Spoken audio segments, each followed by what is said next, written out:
Alors, on continue notre live. On est à Congo à Paris. Ça fait quelques heures qu'on est là maintenant. Alors, on s'est rencontrés par téléphone. C'était sur WhatsApp. Ça a commencé sur WhatsApp. Et puis, on s'est vu une fois en visio. On s'est jamais vu en vrai. Exactement. On s'est reconnu rapidement. On s'est reconnu parce que moi, les visages, je les reconnais à chaque fois. C'est les prénoms que j'écorche et que des fois j'oublie, mais les visages, ça, j'oublie pas. Aujourd'hui, je sais pas comment, quel est ton titre exact, mais je te laisse te présenter comme ça. C'est ça que je vais pas faire d'erreur. Okay. Moi, c'est Séverine Luntumbwe de Sendwave. Je me présente souvent comme Séverine de Sendwave. C'est plus facile à expliquer que de dire mon poste exact. Ok. Vas-y. Donc moi, en fait, l'intitulé de mon poste, c'est Market Launcher. Donc concrètement, je suis là pour trouver des utilisateurs. Ouais. Donc là, ça fait depuis mai-juin qu'avec Sendwave, donc une application de transfert d'argent qui est déjà assez connue des Ouest Africains surtout. Donc depuis mai-juin, on permet aussi des transferts vers le Congo, vers les deux Congos. Et mon but, c'est de trouver les tout premiers utilisateurs et de m'assurer que l'application leur convient. Est-ce qu'il y a des choses à ajouter? C'est en étant auprès d'eux au quotidien qu'on va me dire « Ah, mais au fait, on se rend compte qu'il y a beaucoup de gens qui n'ont pas M-Pesa, même s'ils disent qu'ils l'ont. Il faudrait qu'il y ait une alternative. » Et dans ce cas-là, on doit essayer de faire évoluer le produit pour être sûr que ça couvre tous les besoins que vont avoir les diasporas. Effectivement, ouais. Donc voilà. Donc, non, je ne sais pas comment toi tu résumerais mon poste, mais c'est d'être un peu la voix des utilisateurs auprès de Sendwave. Parce que, en fait, c'est quand je regarde la définition de market launcher, je me dis qu'en fait, il y a peut-être une idée de développement de marché, d'ouvrir un marché, d'ouvrir un pays, etc. Exactement. Et peut-être par extension, développer des communautés là-dedans. Mais je pense que il y a peut-être plein de casquettes que tu dois porter. Exactement, donc ça va être, forcément il y a une forte dimension commerciale, à la fin l'idée c'est d'avoir le plus d'utilisateurs possible qui vont utiliser Sendwave. Il y a une casquette un peu produit, puisque finalement c'est moi qui m'assure qu'il va vraiment correspondre aux besoins des utilisateurs, aux besoins du marché.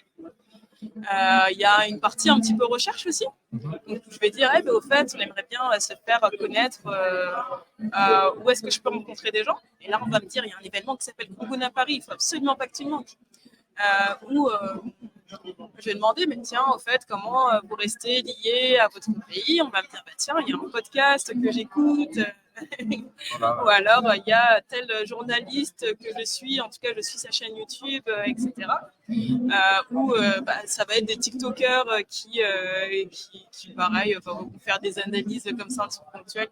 Ça permet aux gens de continuer à entendre du Lingala s'ils veulent, et que c'est là qu'on sait que c'est par là qu'on peut se faire connaître. C'est là qu'il peut y avoir des leaders de communauté, parfois un peu informels en fait. Il va y avoir dans un quartier quelqu'un que tout le monde connaît, et on sait qu'il a toujours des bons plans. Donc voilà, essayer d'être en relation avec cette personne pour qu'elle nous dise, j'ai parlé de Sendwave autour de moi. Par contre, il y a beaucoup de gens qui n'ont pas compris cette histoire de taux de change. Nous, ça nous aide à mieux communiquer, à savoir exactement en fait ce qui a été compris, ce qui a été moins bien compris, à qui on s'est adressé, à qui on s'est pas adressé. Voilà. Non, mais ça résume très simplement. Moi, j'utilise Sendwave et c'est une application qui est très simple. Je ne sais pas si je peux montrer juste ici, là, mais on montrera. Il y a une vidéo là que. Et Sendwave, voilà, ça s'écrit comme ça s'entend. Je ne sais pas si je peux me mettre ici. Mais tiens, par exemple, sur des retours que je peux faire des fois au sein de l'entreprise qui viennent les utilisateurs, bon, des fois je ne peux pas toujours agir dessus. Ouais. Sendwave, c'est très compliqué à dire pour les francophones.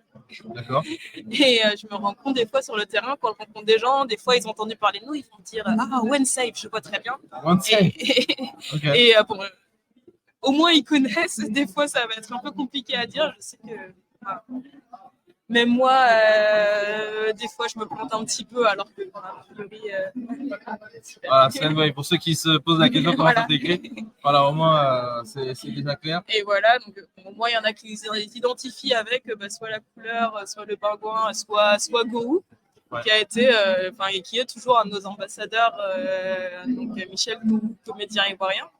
Et l'idée, c'est d'avoir aussi d'autres images maintenant, d'autres personnalités plutôt congolaises, pour que les gens sachent que c'est pas juste une application de transfert pour l'Afrique de l'Ouest, c'est pour beaucoup de pays d'Afrique, d'Asie, d'Amérique latine.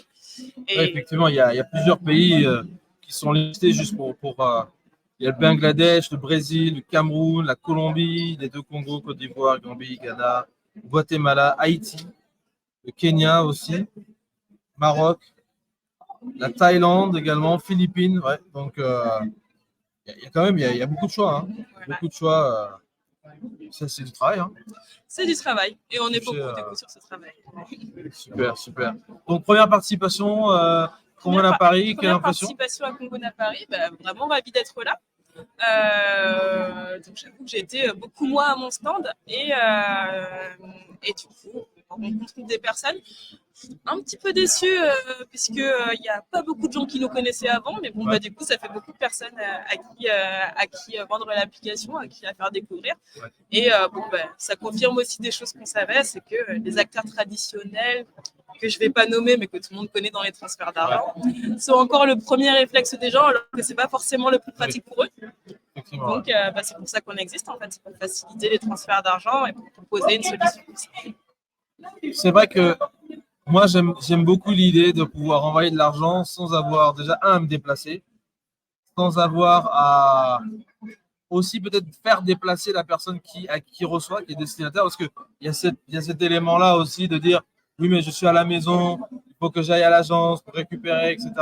Ce qui est très souvent en fait problématique parce qu'il y a des urgences au pays, il faut acheter des médicaments tout de suite. Enfin bref, moi, il fallait juste raconter le nombre d'urgences et de situations où c'est maintenant, c'est pas demain, il faut que ça soit tout de suite, etc.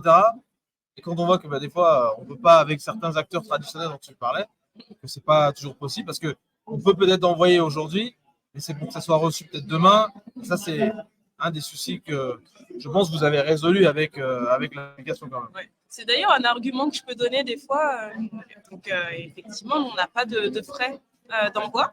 C'est la particularité de Sendwave, c'est qu'on est sans frais. Ce qu'on rajoute en plus, c'est que ça fait aussi des économies de transport. Donc, quand on envoie de l'argent vers, je pense, n'importe lequel des deux concours, on peut des fois avoir des personnes qui nous disent « Ah, mais par contre, l'agence, elle est loin. Tu peux rajouter $15. » Donc, voilà, ça, c'est $15 qu'il n'y aura pas à rajouter sur le taxi de la personne. Je ne suis pas un très bon host. Je ne t'ai pas offert quelque chose à boire. Parce que j'essaie de rendre ce moment convivial, tu comprends? Donc, moi, j'ai amené un petit gin ici. Je sais que il y en a qui disent que c'est tôt, mais bon, comme il est déjà 14h, vu que c'est un peu tôt pour moi. Sinon j'ai un petit Schweppes Lemon. Ok. Je ne fais pas de publicité. Hein, mais, voilà. Petit Schweppes Lemon, très bien. Et ça, c'est un gin inspiré du Congo, donc c'est pour ça que je l'ai emmené ici. On trouve ça où? Alors, c'est vendu en Belgique. Petit clin d'œil à Origine et Saveur qui en fait commercialise ce gin-là. Il y en a un autre qui lui est fait avec des ingrédients spécifiques qu'on trouve au Congo, du poivre sauvage, de la cannelle, de la vanille, pas mal de choses. C'est juste excellent. Toi, t'es pas trop gin, non? Si, ça dépend. En fait, je te laisse sentir. J'ai un peu du mal avec le mauvais gin. D'accord. Alors, tu pourras me dire si c'est un mauvais gin. Non, c'est une odeur particulière. C'est particulier. Non, j'aime bien. C'est particulier, ouais. Ouais, c'est différent de ce qu'on trouve dans le commerce. Ouais, du Bombay Saphir ou bien voilà, ça donne pas envie de le mélanger. Bon, mais c'est vrai que le boire comme ça, c'est pas mal. On va le laisser là, c'est sympa, ça fait un peu de décoration. Alors, Congo à Paris, première participation. Moi, j'ai une question pour toi, si je peux te mais on ne pose pas souvent de questions. Vas-y.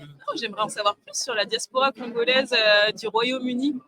Parce que, effectivement, moi, je suis rarement là-bas. Ouais. Mais donc là, on fait différentes campagnes de communication et j'ai plein de nouveaux utilisateurs qui viennent du Royaume-Uni. C'est l'un de mes meilleurs pays envoyeurs.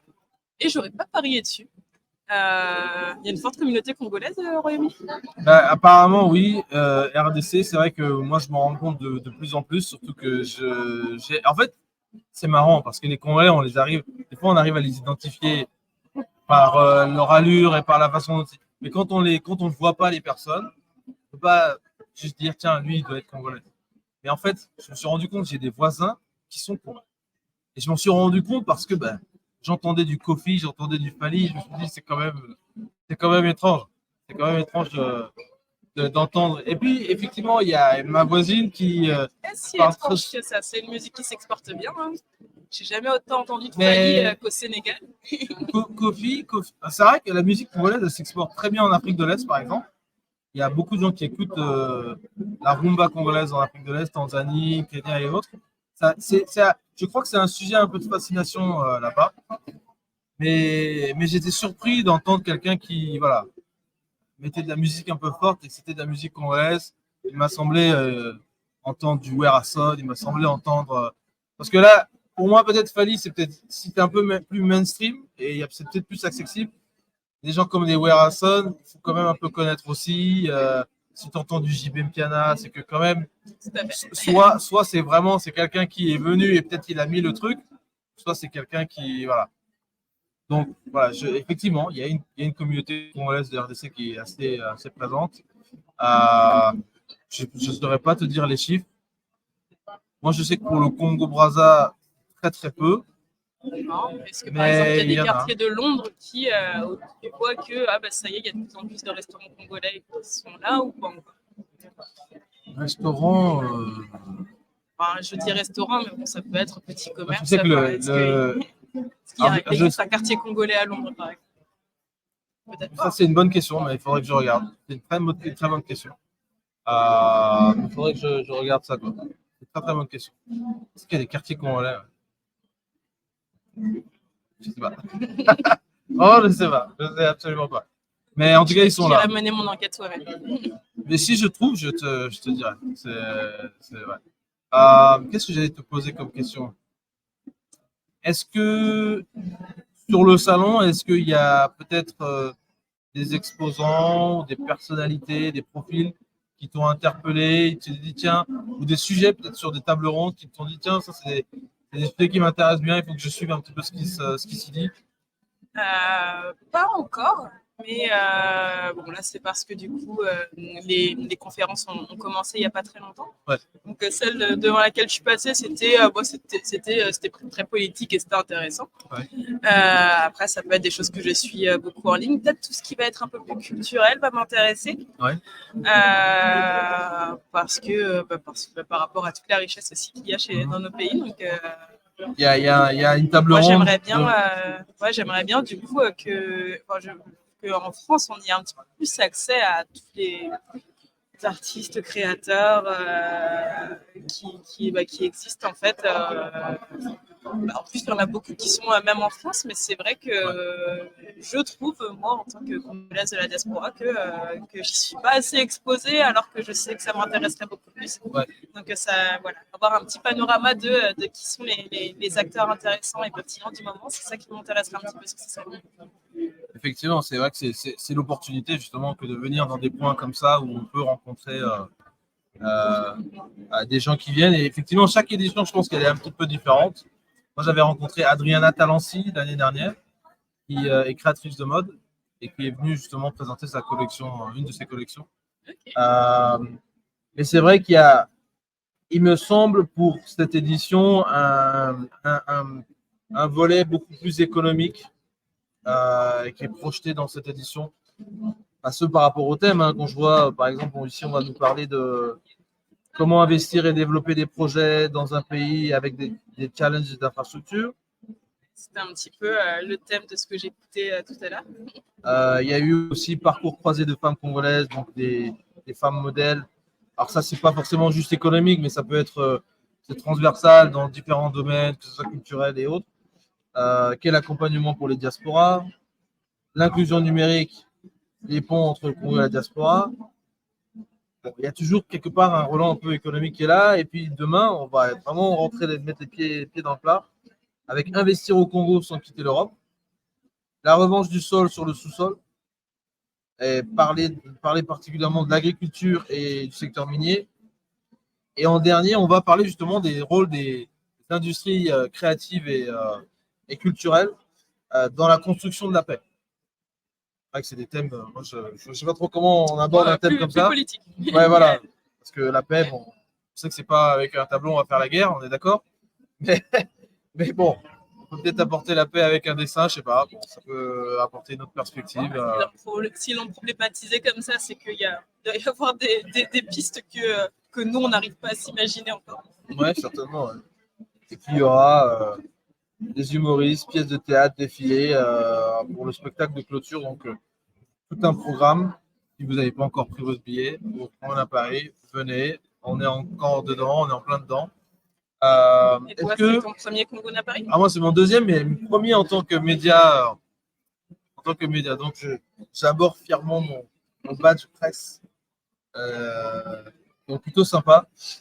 Est-ce qu'il y a, petite dernière question, est-ce qu'il y a une actualité africaine qui t'a marqué, qui t'a sensibilisé ou qui t'a, je sais pas, juste en particulier, qui t'a plu, qui t'a moins plu? Une actualité, il y a eu beaucoup de choses cette année en ce qui concerne l'Afrique. Je pense que, comme la plupart des gens, je regarde l'avalanche de Butch. Ouais. Voilà, bon, en plus, ayant été en Afrique de l'Ouest, donc moi j'étais au Sénégal où ça va un petit peu mieux que dans d'autres pays voisins, mais donc, il y a encore 2 ans, j'étais commerciale sur l'Afrique de l'Ouest. Je pouvais avoir des calls avec Maliens, Guinéens, qui des fois se faisaient des blagues du oh, le coup d'état chez toi, oh, et chez toi, ça les faisait rire. Ouais. Et moi, limite, j'étais parfois plus inquiète que mais puisque bon, voilà, il y a. Je sais pas, c'est un petit peu comme si on était en plein milieu d'une tempête de sable et d'ici quelques années, on y verra un peu plus clair. Mais c'est vrai que pour l'instant, pas depuis la France, on suit. Ouais. On essaye d'avoir un avis, mais c'est un peu compliqué. Ouais, effectivement. Les coups d'État sont pas les mêmes, sont des pays différents, il y a des enjeux différents, effectivement.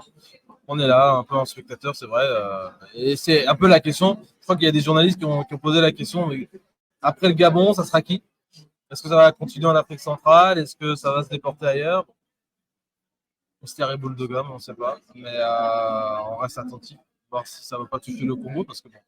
Enfin, peut-être pas la RDC, parce que on a d'autres problèmes. On a d'autres, ouais, effectivement. Mais c'est une question qui reste un peu en suspens, effectivement. Très bien. Mais Séverine, merci. Merci à toi, Kevin. Et en tout cas, voilà, pour ceux qui découvrent Sendwave, vous envoyez de l'argent depuis votre téléphone, sans bouger.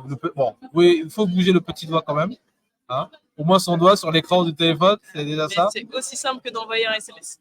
C'est aussi simple que ça. Aussi simple que d'envoyer un SMS directement, ça arrive sur les comptes Mobile Money. On peut aussi retirer dans les comptes. Alors pour le Congo, on n'a pas parlé du Congo-Kinshasa, mais est-ce qu'il y a des particularités pour retirer au Congo-Kinshasa? Alors c'est plus ou moins le même produit pour les deux Congos. Donc ça va être soit sur Mobile Money, soit avec retrait en espèces dans les agences Express Union, qui est notre partenaire sur place.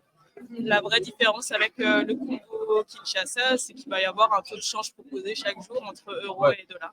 Ok, ouais, c'est juste ça, parce que ce n'est pas les mêmes monnaies. Voilà. Ok, très bien. Merci beaucoup, Séverine. Merci. Bon salon à toi. Bon salon. Ça marche.